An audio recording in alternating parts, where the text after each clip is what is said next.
So corporations will, you form a corporation by filing articles of incorporation with the Secretary of State's office. In Iowa, it's the Secretary of State's office. Different states call them different offices. So, but in Iowa, the Secretary of State's office is in charge of business filing, business entities, and voting as well. But this is a big area of their responsibility is keeping track of the corporations. There are, with corporations, remember I said with partnerships it's really simple. You just, two people go into business together and they automatically form a partnership. With corporations, it's not as simple. There is, the tax part might be a little simpler, but the actual requirements, the actual legal requirements are more stringent. Because with the corporate formation, you do have liability protection. So the owners are separate from the corporation. It's so you don't have to have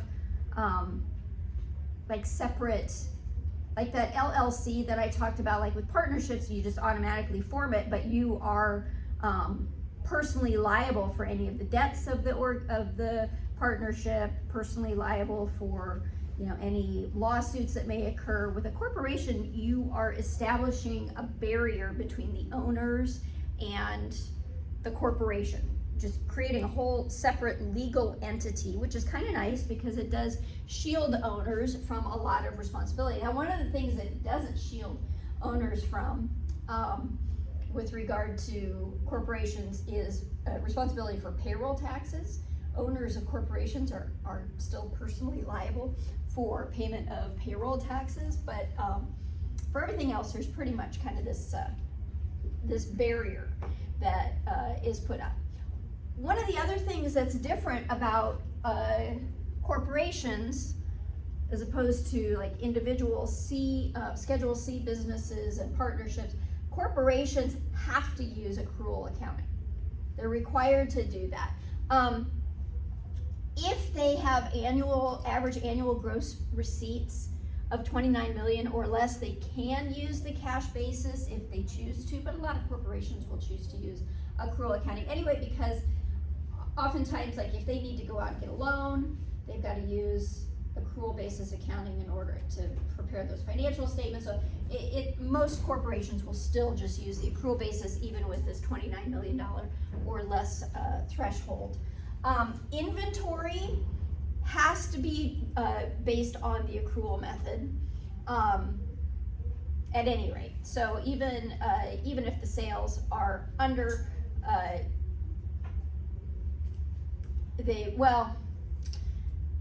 guess if it's under 29 million, they can use the cash method, but they still, like I said, most corporations will use the accrual method of accounting, which means you can have that bad debt expense. So if you're using the accrual method of accounting, you will pay tax on receivables, like amounts that are on your accounts receivable, even if you haven't actually received the income from your customers. So that means that you can, that bad debt expense, which we talked about a little bit in chapter 6 when we talked about Schedule C businesses.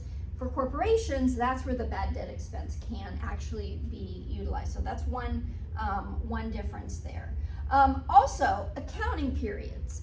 So for individuals, our accounting period is January through December. That's just it. There's really no other choice of accounting period, but for corporations, you can actually choose what your accounting period is. You can have it be an accounting period that matches your financial statements. And a lot of different industries will choose different accounting periods, something different from January to December. For example, a lot of retail businesses, their accounting periods will actually begin February to the end of January will be their accounting cycle, because taking into account the holiday season and returns, that's why they want to kind of include that January period in there. A lot of nonprofits usually will have accounting periods from either July to June or October to September, but certain industries will just kind of have different accounting periods that match their own the rest of their industry. So with C corporations, they can actually file the 1120, so I was going to point at it, the 1120 form. They can file it at a time that's different than, generally speaking, April 15th is the deadline for corporate returns if you have a January to December accounting period. But if you have a different accounting period, your due date is going to be different for your tax return. They have to file a return even if they didn't have any taxable income. So the due date for these returns, it depends on the fiscal year of the corporation. Corporations that have a fiscal year that end June 30th, return is due on September 15th. So it's June, July, August, September. That's actually 2.5 months after the end of the fiscal year. They are entitled to up to a 7-month extension from that date. So they could go all the way to April 15th. For every other corporation, I don't know why these June 30th year ends are treated differently, but for every other C Corp with a different year end, it's going to be the 15th day of the 4th month. So it's only those corporations that have a year end of June 30th, where it's the 15th day of the 3rd month after their year end. For everybody else, it's the 15th day of the 4th month after their year end. And then they can file for up to a 6-month extension. So the final due date, everybody still with extensions will get, 9 months essentially to file their return. But that initial due date is a little bit different for corporations with a June 30th due date. So for example, that's why it's April 15th. So if your accounting year, your tax year is January to December, the 15th day of the 4th month is April 15th. So same as for individuals. So January, February, March, April is the 4th month. So 15th day of the 4th month. If your year end is March 31st, so April, May, June, 15th of July would be your due date. And then you can have up to a 6-month extension after that. Actually 9.5 months there. If there's anything else I wanted to say here.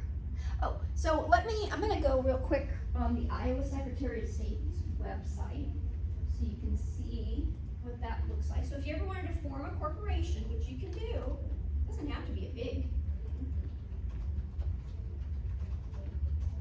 it doesn't have to be a big company. So here is the Secretary of State office, business services. So business entity forms and fees. This is where if you were going to form a business, sorry, no, that's hard to see, it's really tiny. Whoops, wrong one. If you were going to form a business and register it with the state, this is where you would go. So let's see, domestic profit corporations. That's pretty much what we're talking about here. These are corporations that are operating for a profit.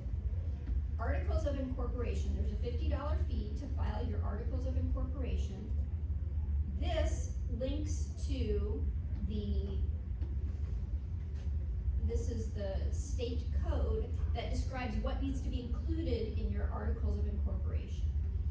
There are all sorts of templates out there that you could use if you wanted to, but this shows you everything. So it has to have all of these. Corporate name, number of shares that the corporation is authorized to issue. This is one of the things about corporations that's different from partnerships. Corporations have shares. They have shareholders. They don't have partners, they don't have members, they have shareholders. So you own, when you are an owner in a corporation, you own a certain number of shares. And the articles of incorporation will will detail the total number of shares that are going to be issued. That can be changed over time. You can have amendments to your articles of incorporation, but how many, so if you've got like 1,000 shares or something like that, and, you know, it doesn't really detail who owns those shares, it's just saying there are 1,000 shares that are available. Street and mailing address, name and address of each incorporator, so the individuals who are incorporating. And so these are the things that are required. Must set forth the following, and then the rest of them are all optional. May set forth. So that's really not a whole lot of information that they have to have. You can include the names and addresses of the directors of the corporation, the purposes for which the corporation is organized. All of that stuff could be included, but does not have to be included. And then you pay your $50 fee and you wait for it to get approved, and then you're good to go. So if you have some sort of amendment to your articles of incorporation, then you can amend, make a change. So if you issue more shares, you might want to have an amendment to that article of incorporation. When you dissolve the corporation and end it, there are articles of dissolution as well. So you have to file with the state anytime, and of course they collect a fee every time. Some of them aren't too much, so it's only $5 to dissolve your corporation. Then you also have to issue to the state a biennial report. This is usually like a financial report, but these are, and this outlines everything that's required in that biennial. Biennial is every 2 years. So once every 2 years, you have to send this off to the state, and they charge you $60 as well to send that in. So there are all kinds of different types of so if you were so the S corporations aren't really a separate state entity. S corporations really are only an accounting entity, a tax entity. So they don't have separate forms here. Depending upon the type of corporation you are, if you're wanting to form an S corporation, you might file the domestic profit corporation. You may be a professional corporation. So if you are in a profession where, like accounting would be one of those professions where the owners of the business provide integral services to the business. Doctors, corporate, you know, the PC, anytime you see that PC at the end of something, that's a professional corporation. So, you know, architects, attorneys, accountants, doctors, usually any of those, they would form what's called a professional corporation, but then they may choose to be taxed as an S corporation. So instead of being taxed as a C corporation, they choose to be taxed as an S corporation. And when we get into the S corporations, we'll talk about what the requirements are for to be an S corporation, because there are certain restrictions on who can be an S corp and who can't. So that said, so there's the, I don't know, there's something else I really want to show you on the Secretary of State's sites. You can search databases, so you can search business entities. Let's see, let's look up somebody.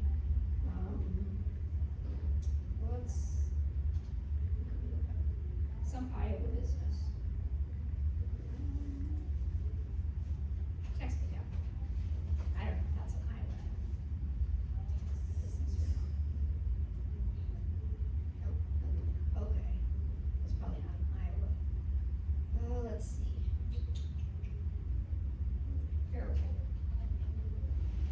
Fairway's Iowa, right? So, active, here we go. Fairway Stores Incorporated.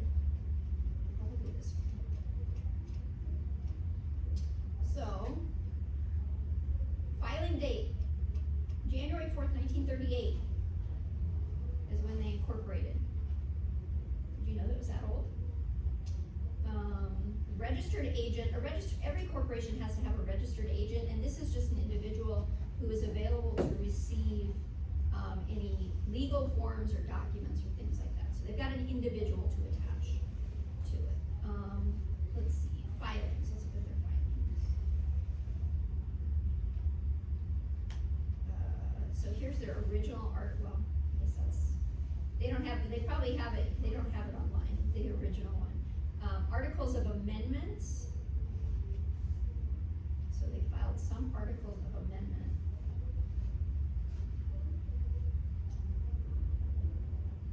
All right. Let's find it.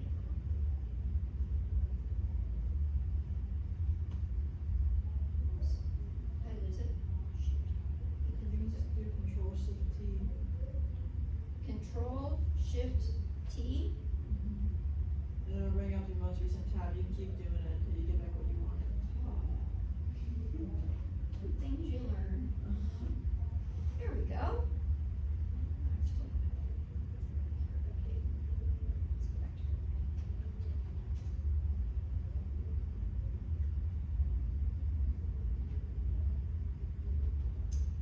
Filings. This one's a bit more recent. Here's their biennial report. So they had to file their biennial report March 7th.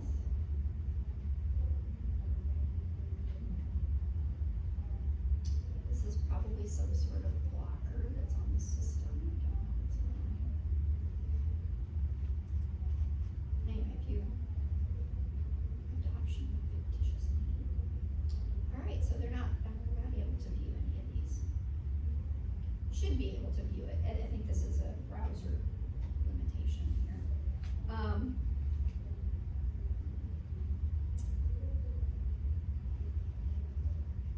think they keep track of notaries as well. If you're a notary. Oh yeah, you can find a notary if you need, and then the elections. So there you go. I'm Secretary of State. So let's take a look at the tax form and what it looks like. So here, 11/20, up at the top. Again, so they do want to know what the date that it was incorporated. Looks a lot like the other tax forms that we looked at with regard to businesses. So all of our income up here. Now, one thing that is different, so remember on the partnership return, things like dividends, rent, royalties, they were all listed separately, right? Because the owner, when they receive that K-1, they need to know their distributive share. Well, because the corporation actually pays taxes for a C corporation, all of that income is included here. We're not separating it out. We don't have to pull it out and report it separately like we do with partnerships. Also, it doesn't have any special tax rates. So, you know, we had that special dividend tax rate for qualified dividends or long-term capital gains tax rates.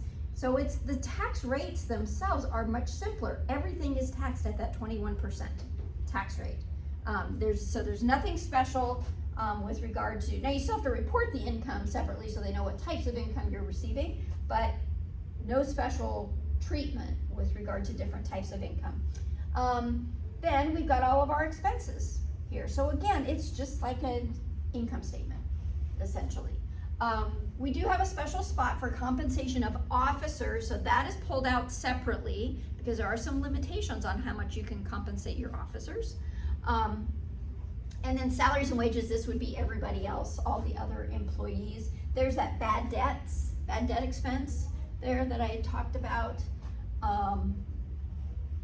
Charitable contributions, we're going to talk about charitable contributions because it's got some special rules. There's some special rules with regard to charitable contributions. Then we get down to our taxable income. Another area that we're going to talk with some specifics about are, I think it's under other deductions or special deductions maybe. Where is it? Yeah, Schedule C. So it's under special deductions, this Schedule C. Like I said, there's no special tax rate for dividends, but if you're a corporation that owns shares in another corporation that pays you dividends, you get a special deduction for those dividends. The reason being, so it's called a dividends received deduction. We are going to talk more about that, but the reason, just to kind of give you a little preview, the reason for that is to help mitigate double and triple taxation. So remember, dividends that are paid to shareholders are not deductible to the corporation. They're not deductible to the company. They don't get any tax benefit. You know, remember, most times when one person, you got income on one side, you've got a deduction on the other side, but with dividends, that is not the case. Dividends are paid out by corporations, but they're not deductible to corporations. So they don't get any tax benefit from paying out dividends, but the recipients of dividends have to pay tax on it. So essentially what happens is that if you've heard of the concept of double taxation, that's where this comes from. Is the income is taxed to the corporation because they're not getting a deduction for it, but then it's taxed again to the recipient of those dividends. When you've got a corporation that's receiving dividends, now you're talking about probably triple taxation, right? Because the corporation received dividends and has to pay tax on it, and then they pay out dividends and they don't get a deduction, but their recipients have to pay tax on it. So in order to mitigate that, there's this dividends received deduction. We'll go through some more details about that, but that's what's here on this, the special deduction, Schedule C. So that's another unique feature of the C corporation. The dividends received deduction is calculated here on this Schedule C, and how much of a deduction you get depends upon how much of the other company you own, okay? And we'll go through the details of that. So here's page 2, which is just all calculating dividends and things like that. So dividends that have been paid out and have been received.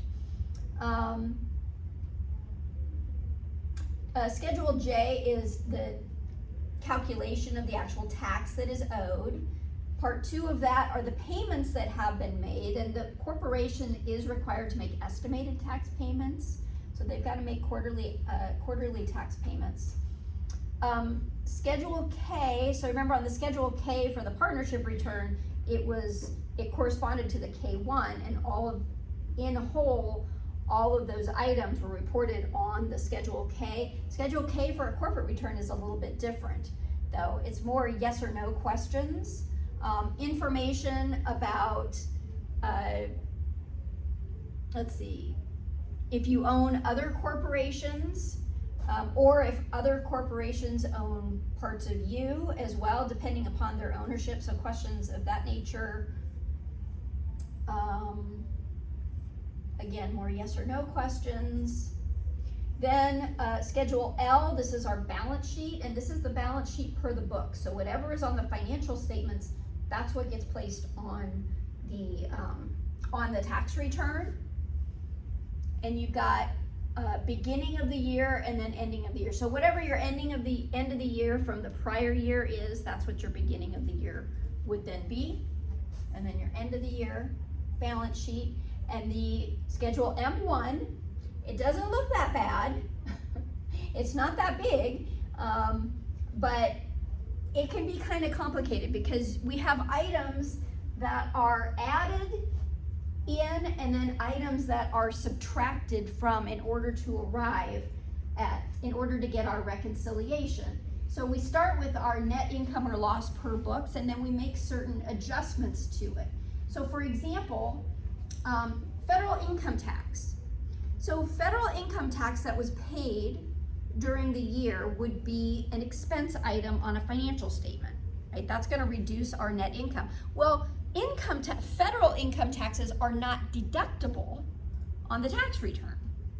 So that's an adjustment item. So if we had federal income tax that was subtracted from our net income on our books, we have to add that income tax back because that's not deductible on the tax return. Some other items, depreciation can be different. right? We may be using straight line depreciation for all of our assets, and we're depreciating all of them over 20 years on our financial statements. Well, as we know, depreciation for tax purposes is a lot different than that, right? So the total amount of depreciation expense is also going to be different. So this could be, that's what you see this on this side if it's a subtraction from income, over here if it's an addition to income. So you see depreciation on both sides of this. All of our subtractions from income are on the left side, all of our additions to income are on the right side. Things like meals, right? Meals are 50% deductible for tax purposes, but they're 100% expense on the financial statements. So there's an adjustment that would have to be made. Entertainment expenses or memberships. Memberships aren't deductible on the tax return, but they are an expense on the financial statements. So just an example of some of the differences, and we'll talk about, so charitable contributions, that's another one where we would fully expense any charitable contributions on our financial statements. However, there are limitations on how much we can deduct for charitable contributions. So there are a lot of differences, and this is, like I said, this is probably the area where there's the most complexity with regard to this, the corporate return that's very different. Okay? Any questions so far?